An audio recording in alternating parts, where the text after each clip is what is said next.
For 3 years, I sent my parents $2,000 every single month. I thought I was being the perfect daughter, showing gratitude for everything they had done for me growing up. The money was supposed to help them through tough times, especially after Dad's health scare. I felt good about it, proud even. But this Christmas, when I walked through their front door with gifts and a heart full of love, they looked at me like I was a stranger and told me to leave. What I discovered that night changed everything I thought I knew about family love and the people who raised me. Before I tell you this story, let me know where you are watching from, and do not forget to hit that like button and subscribe so you do not miss other real stories like this one. Because what I am about to share will completely change how you look at love and sacrifice in families. I grew up as an only child in a small suburban house in Ohio. My parents, David and Linda, were hardworking people who had immigrated to America in the 1980s. Dad worked double shifts at a manufacturing plant while Mom cleaned offices at night. I remember those early years vividly. Our dinner table conversations often revolved around bills, unexpected expenses, and the constant worry about making ends meet. Despite the financial strain, my parents never made me feel like a burden. They saved every penny they could for my education, often going without things they needed, so I could have what I wanted. Throughout high school, I watched my classmates get new cars for their 16th birthdays while I rode the bus. I saw them go on spring break trips while I spent my vacation working part-time jobs. But my parents always reminded me that education was the key to a better life. They would say that every sacrifice they made was an investment in my future, and I believed them wholeheartedly. When I graduated valedictorian and received a full scholarship to study computer science at Ohio State University, my parents cried tears of joy. Dad took an extra shift that week just to afford a nice dinner celebration. Mom bought a new dress for my graduation ceremony, something she had not done for herself in years. That night, I promised them that I would make their sacrifices worth it. I would become successful and take care of them the way they had taken care of me. College was everything I had hoped for and more. I excelled in my studies, landed internships with tech companies during summers, and graduated magna cum laude with multiple job offers. The day I signed my contract with a software company in Seattle, making $75,000 a year as a starting salary, I called my parents immediately. They were so proud that they called all our relatives to share the news. Moving to Seattle felt like stepping into a completely different world. The salary was more money than my family had ever seen, and for the first time in my life, I did not have to worry about finances. I rented a nice apartment, bought my first car, and still had money left over.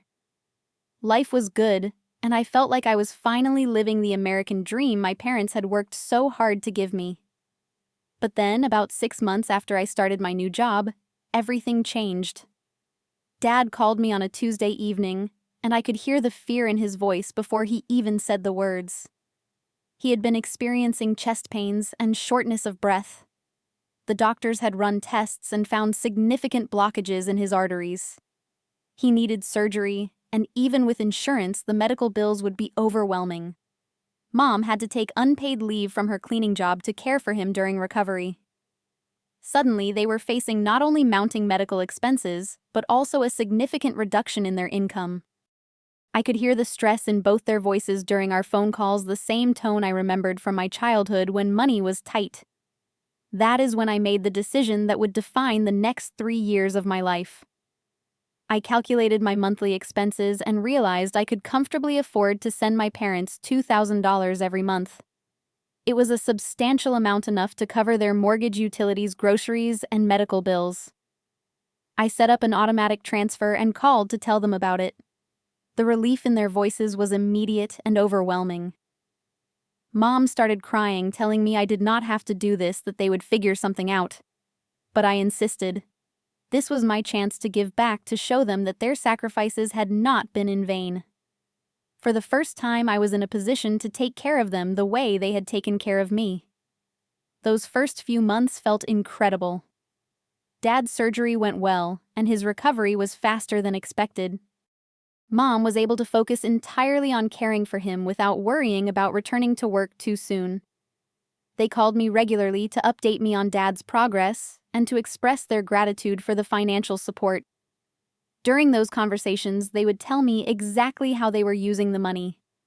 The mortgage payment, the electric bill, groceries, gas for the car, and Dad's medications. They were so transparent and appreciative that I felt truly proud of what I was doing. This was what family was supposed to be about, I thought. Taking care of each other when times got tough.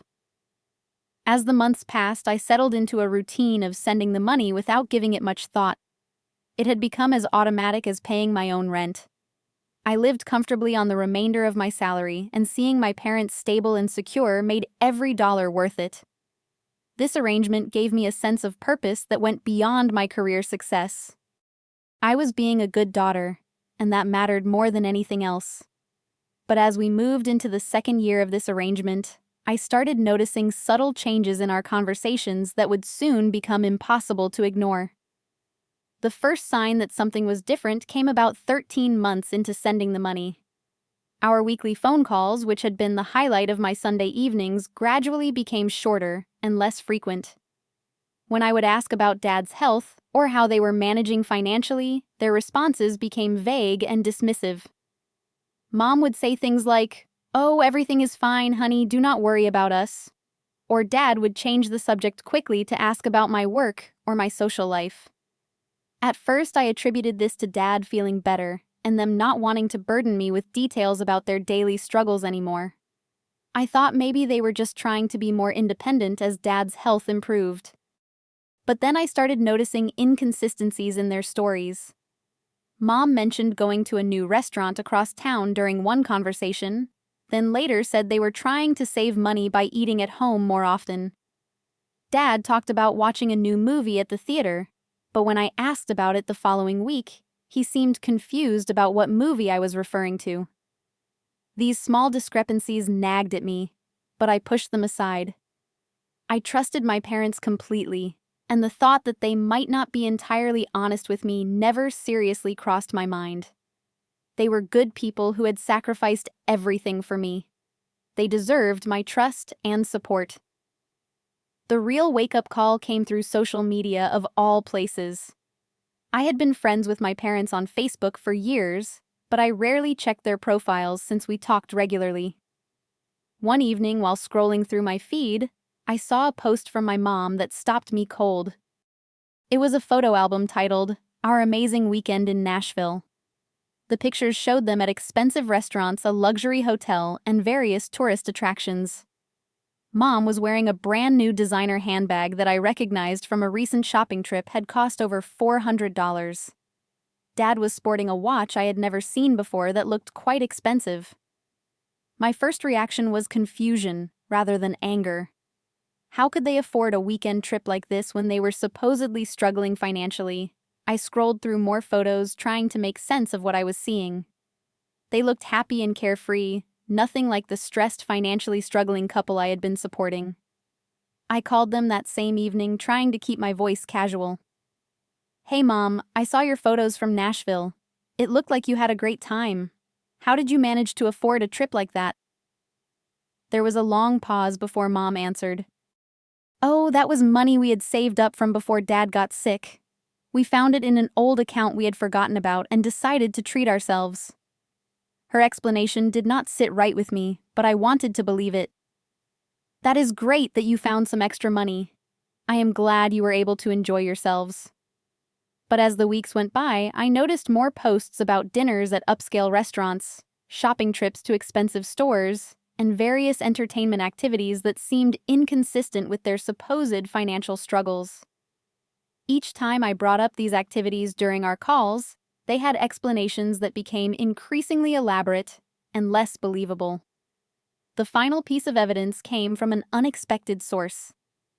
My best friend Sarah lived about 30 minutes away from my parents, and her younger brother Jake worked as a delivery driver in their neighborhood. During one of our regular video calls, Sarah mentioned that Jake had been talking about this older couple in his delivery area, who always gave generous tips and seemed to order from expensive restaurants multiple times a week. The weird thing is, Sarah said. When he described them and showed me the address, I realized he was talking about your parents. I thought that was strange since you mentioned they were having financial difficulties. My stomach dropped. I asked Sarah to have Jake pay closer attention to my parents' activities, not to spy on them exactly, but just to see if there was a pattern. What Jake reported back over the following weeks painted a picture that was completely different from what my parents had been telling me. They were eating out at expensive restaurants 3 to 4 times a week. They had purchased a brand new luxury sedan to replace their old car. They were regularly shopping at high-end stores and had even joined a country club that cost thousands of dollars in membership fees. The evidence was overwhelming, but I still could not quite accept what it meant. These were my parents, the people who had raised me with strong values about honesty and integrity. There had to be some explanation that would make sense of everything. I spent sleepless nights trying to rationalize what I had learned. Maybe they had received an inheritance they had not told me about. Maybe Dad's insurance had paid out more than expected. Maybe they had investments I was not aware of. I desperately wanted there to be an innocent explanation. But deep down, I knew the truth. My parents had been using my money to fund a lifestyle they could not otherwise afford, all while continuing to accept my monthly payments under the pretense of financial hardship. They were not struggling to pay bills or afford Dad's medications. They were living better than they ever had in their entire lives, and they were doing it with my money while lying to me about their situation. The betrayal hit me like a physical blow.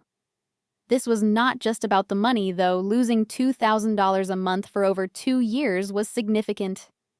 This was about trust, honesty, and the fundamental relationship between parents and children. I had been so proud of being able to help them, so satisfied with being a good daughter, and it had all been built on a lie. As Christmas approached, I knew I had to confront them. I could not continue this charade any longer, but I also could not bring myself to have this conversation over the phone. I needed to see their faces when I asked them about what had been happening. I needed to understand how the people who had raised me to value honesty above all else could have deceived me so completely. I decided to surprise them with a Christmas visit, something I had not done in 2 years due to work commitments. I told myself I would give them one more chance to tell me the truth about their financial situation. If they continued to lie to me face to face, I would know exactly where I stood with them. Little did I know that this Christmas visit would reveal not just the extent of their deception, but something even worse about who my parents really were. I decided not to tell my parents I was coming home for Christmas. I wanted to see them in their natural environment to witness firsthand how they were really living with the money I had been sending them. I booked a flight for December 23rd and planned to arrive at their house that evening as a surprise. The flight from Seattle to Columbus felt longer than usual. My mind raced with questions about what I would find and how I would handle the conversation that was inevitable. Part of me still hoped there would be some reasonable explanation for everything I had discovered. Maybe I had misunderstood the situation somehow. I took a taxi from the airport to their house, the same modest suburban home where I had grown up. But as we pulled into the driveway, I immediately noticed changes that took my breath away. The old cracked driveway had been completely repaved with decorative stonework. Professional holiday lighting adorned the entire house, the kind that cost thousands of dollars to have installed. The front yard had been professionally landscaped with expensive shrubs and decorative elements. A brand new luxury SUV sat in the driveway next to the sedan that Jake had mentioned seeing them purchase. This was not the home of people struggling to make ends meet. I paid the taxi driver and walked slowly toward the front door, my heart pounding. Through the large picture window, I could see into their living room, and what I saw made me stop in my tracks. The old worn furniture I remembered from my childhood had been completely replaced with what appeared to be a matching leather set that must have cost more than most people make in several months. A massive flat-screen television dominated one wall, surrounded by a sophisticated sound system. The coffee table was glass and chrome, holding decorative objects that looked expensive and carefully chosen. This was not just a modest update to their living space. This was a complete transformation into a luxury lifestyle. I rang the doorbell, trying to compose myself and prepare for whatever was about to happen. When Mom opened the door, her face went through a series of expressions that I will never forget. First surprise, then what looked like panic, followed by a forced smile that did not reach her eyes. "Hannah, what are you doing here? Why did not you tell us you were coming?" "I wanted to surprise you for Christmas," I said, studying her face carefully. "Is that okay?" Of course, come in, come in. David, Hannah is here." I followed her into the living room, taking in every detail of their transformed home. The hardwood floors had been refinished and looked pristine. New artwork hung on the walls, and I could smell the scent of expensive candles burning in multiple rooms. This was not the home of people who needed my $2,000 each month to survive. Dad appeared from what I assumed was their bedroom, wearing pajamas that looked like they came from an upscale department store. His face showed the same sequence of emotions I had seen on Mom's face. Surprise, panic, forced happiness. "Sweetheart, this is such a wonderful surprise. We were not expecting you until next year sometime." I sat down on their new leather couch, which was probably more comfortable than any piece of furniture I owned. "I missed you both and wanted to spend Christmas with you. The house looks incredible. You have really fixed it up nicely." They exchanged a glance that confirmed every suspicion I had been harboring. "Yes, well, we decided to make some improvements," Mom said carefully. "We have been saving up for these changes for a long time." "Really? I thought money was tight with Dad's medical expenses and everything. How were you able to afford all of this?" Another glance between them. Dad cleared his throat. "My insurance ended up covering more than we expected, and we had some money set aside that we decided to use to make the house more comfortable." I looked around the room again, calculating the cost of everything I could see. The television alone probably cost more than $5,000.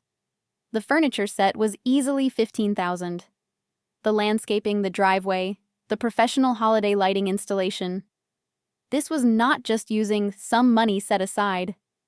This represented tens of thousands of dollars in improvements. "That is amazing," I said, keeping my voice neutral. "I am so glad things worked out better than you expected financially. I guess you probably do not need the money I have been sending you anymore then."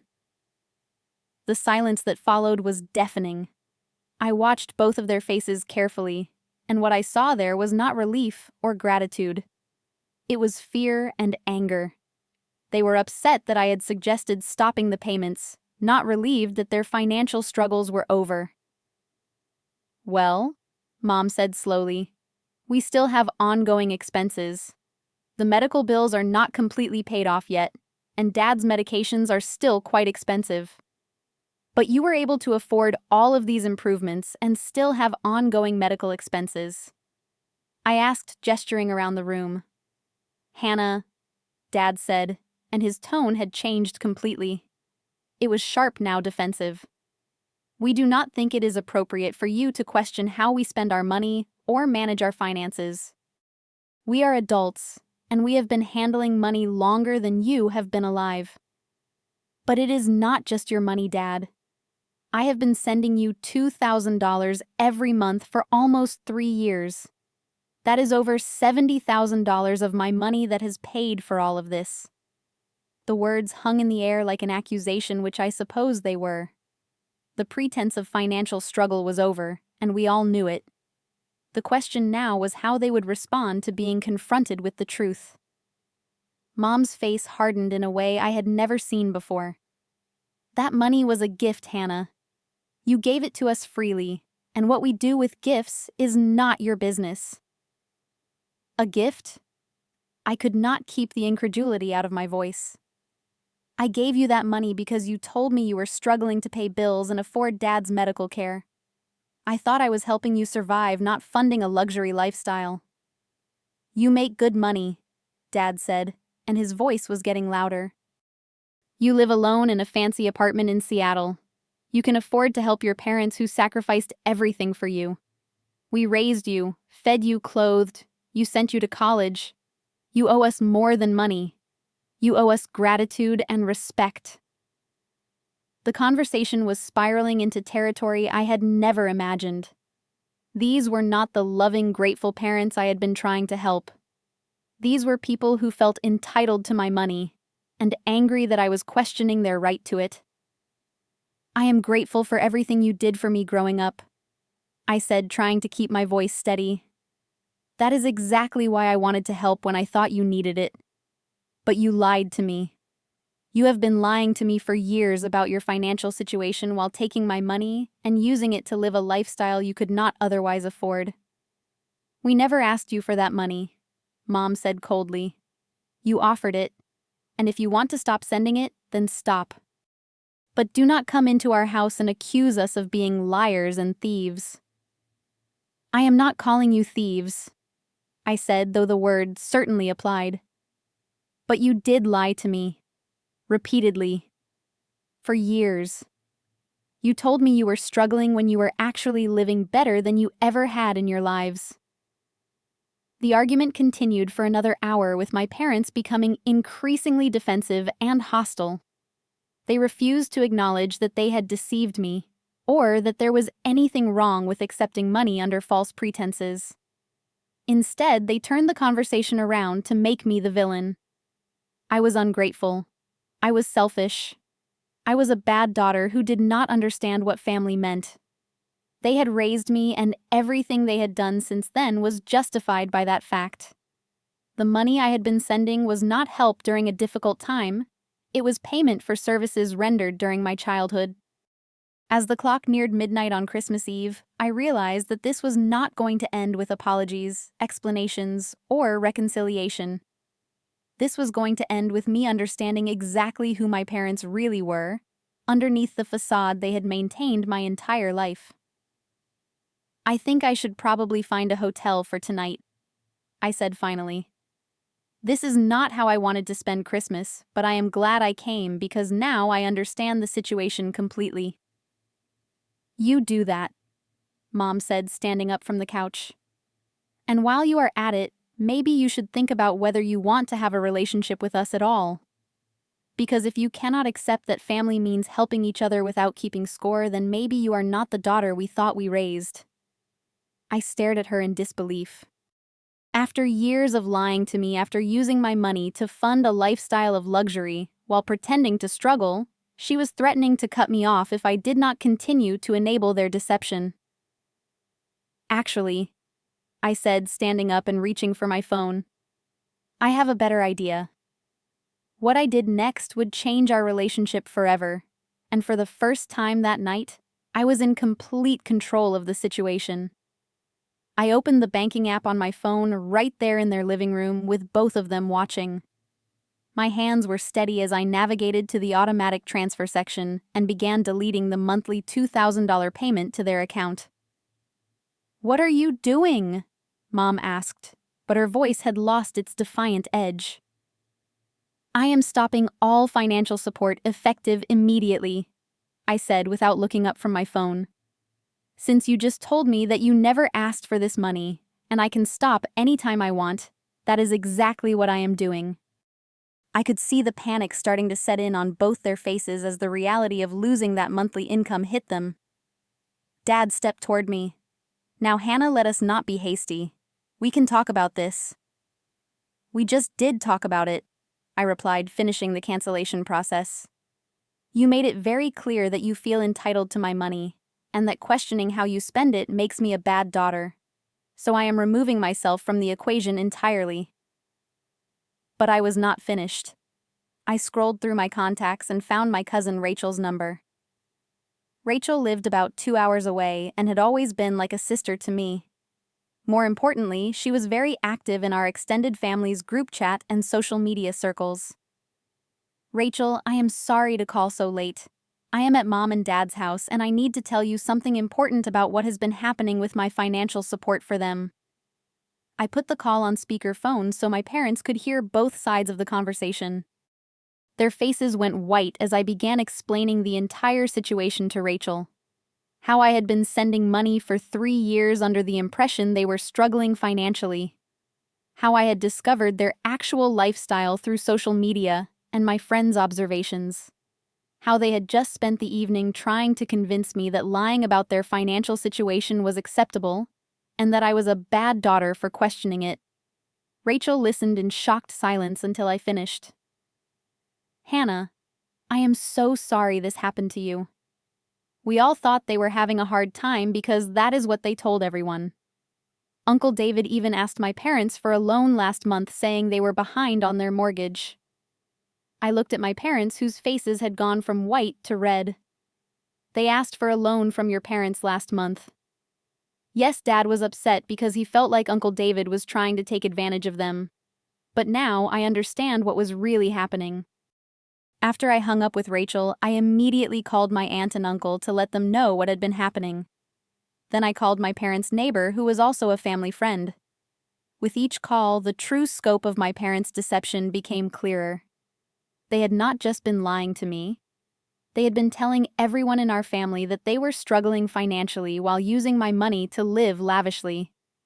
They had even tried to borrow additional money from relatives while secretly living better than any of us. How could you do this? I asked them after the last phone call. How could you lie to your entire family while taking advantage of me? You have ruined us, Mom said, and she was crying now. By tomorrow, everyone will know about this. How are we supposed to face our family? The same way I have been facing them for 3 years, thinking I was helping my struggling parents who needed support, I replied. Except now, everyone will know the truth. Dad tried a different approach. Sweetheart, we made some mistakes, but we can fix this. You do not understand the pressure we have been under since my health scare.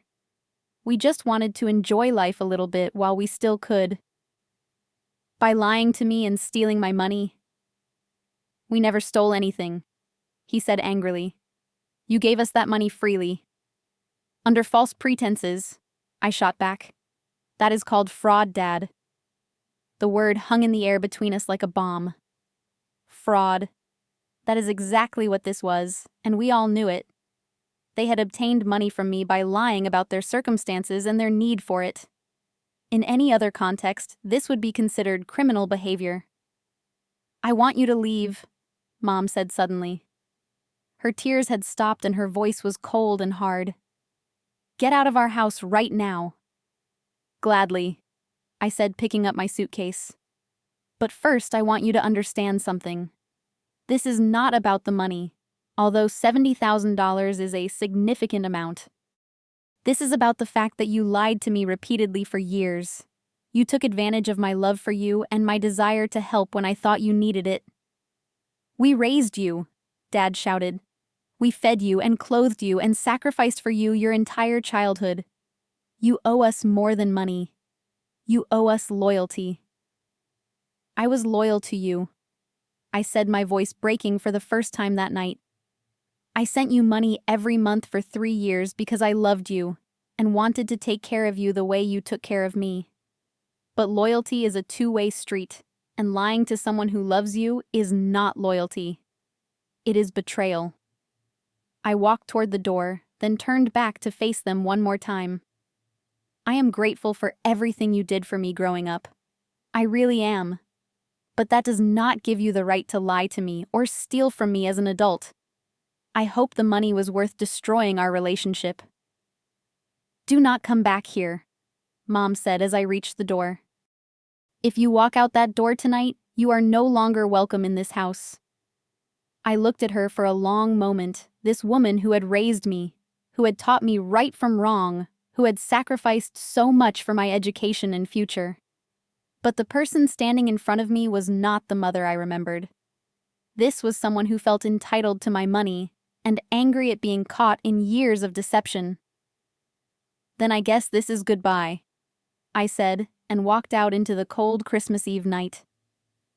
As I sat in another taxi heading to a nearby hotel, I felt a mixture of emotions I had never experienced before. Grief for the relationship I thought I had with my parents. Anger at being deceived and taken advantage of for so long. But underneath it all, something I had not expected to feel relief. For the first time in 3 years, I would not be sending my parents money under false pretenses. For the first time in months, I would not be wondering whether they were lying to me about their financial situation. The truth was finally out, and while it was painful, it was also liberating. I spent Christmas morning alone in a hotel room, but I was not as sad as I thought I would be. Instead, I felt like I had finally stood up for myself in a way that was long overdue. I had set a boundary with people who had been taking advantage of me, and I had done it decisively and clearly. The days and weeks that followed would bring their own challenges, but that Christmas Eve was the night I learned that sometimes loving someone means refusing to enable their bad behavior, even when that someone is family. The fallback from that Christmas Eve confrontation was swift and predictable. By Christmas morning, my phone was buzzing with calls and text messages from relatives who had heard about what happened through the family network. Some were supportive, others were confused, and a few seemed to think I had overreacted to what they saw as a family misunderstanding. But the most telling responses came from my parents themselves. Instead of reflection or apologies, they launched into damage control mode. They called family members to give their version of events, painting me as an ungrateful daughter who had cut off support to her struggling parents over minor disagreements about money management. According to their narrative, they had never lied about anything. They had simply been private about some aspects of their financial situation, which was their right as adults.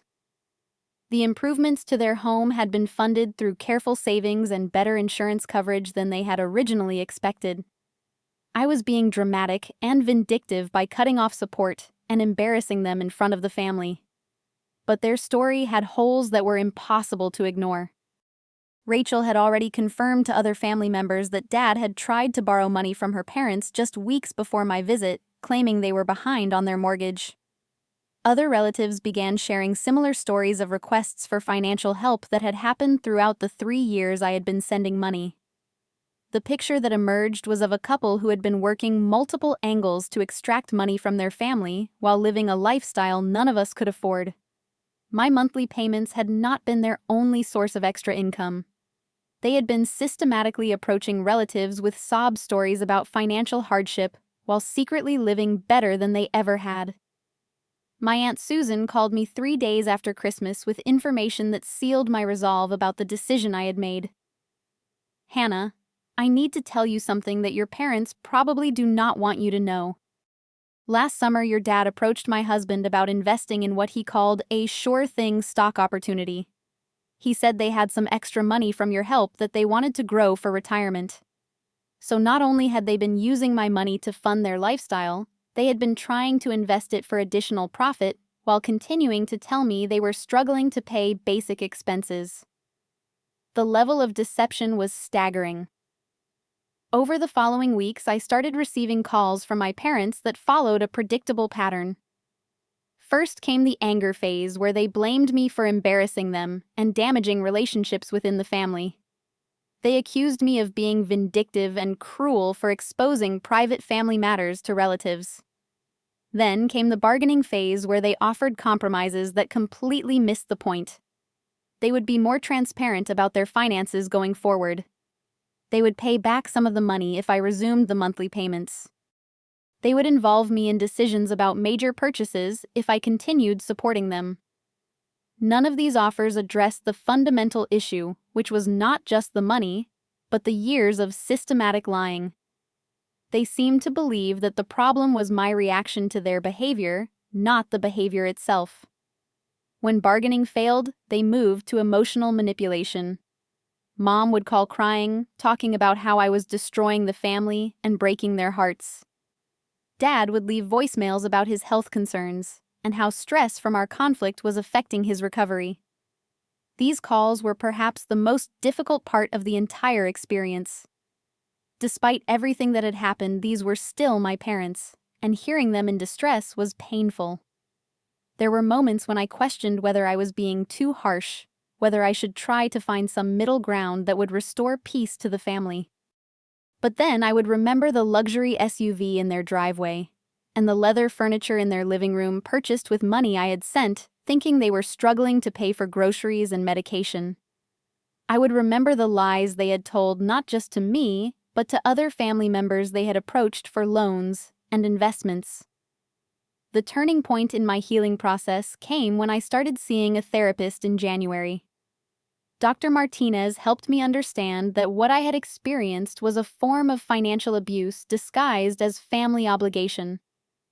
The systematic deception, the guilt tactics, and the entitlement to my money were all classic patterns of manipulation.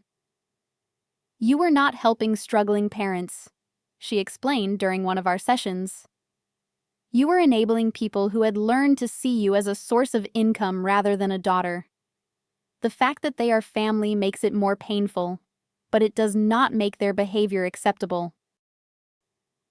Through therapy, I learned about setting healthy boundaries in relationships, including family relationships. I came to understand that loving someone does not mean accepting their bad behavior or allowing them to take advantage of you. In fact, setting clear boundaries is often the most loving thing you can do, both for yourself and for the other person. I also learned that my parents' reaction to being confronted with their deception was probably more revealing than the deception itself. People who are genuinely sorry for hurting someone they love typically respond with acknowledgement, apology, and changed behavior. My parents had responded with denial, blame, and manipulation tactics designed to restore their access to my money. By spring, the extended family drama had largely settled into a new normal.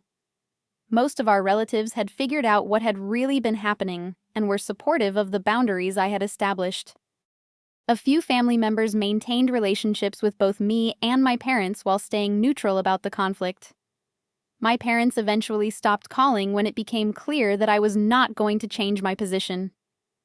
According to relatives who stayed in touch with them, they had to significantly downsize their lifestyle once my monthly payments stopped. The luxury SUV was sold and replaced with a used car. They canceled their country club membership and started eating out much less frequently. This information gave me mixed feelings.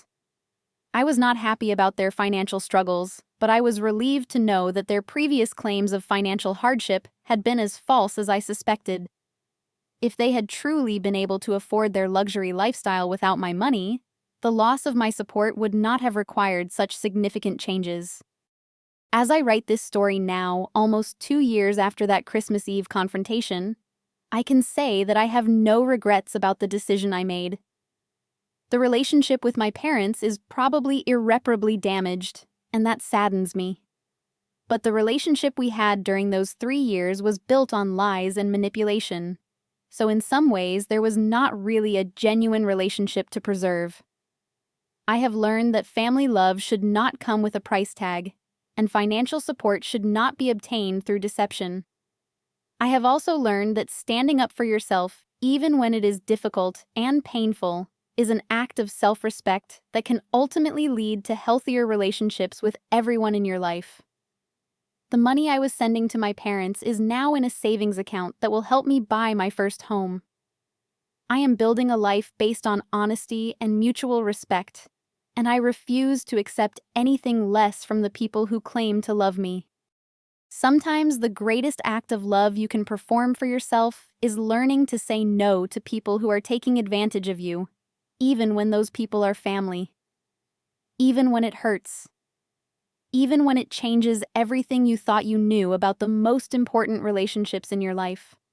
What would you do if you discovered that people you loved and trusted had been systematically lying to you for years? Have you ever had to set difficult boundaries with family members who were taking advantage of you? I would love to hear your thoughts and experiences in the comments below. If this story resonated with you, please give it a like and subscribe for more real stories about family relationships and standing up for yourself. Share this video with anyone who might need to hear that it is okay to protect yourself from people who are supposed to love you. Thank you for listening to my story, and I hope it helps you think about the importance of honesty and respect in all your relationships. Remember that you deserve to be treated with dignity by everyone in your life, and you have the right to set boundaries that protect your well-being, even with family.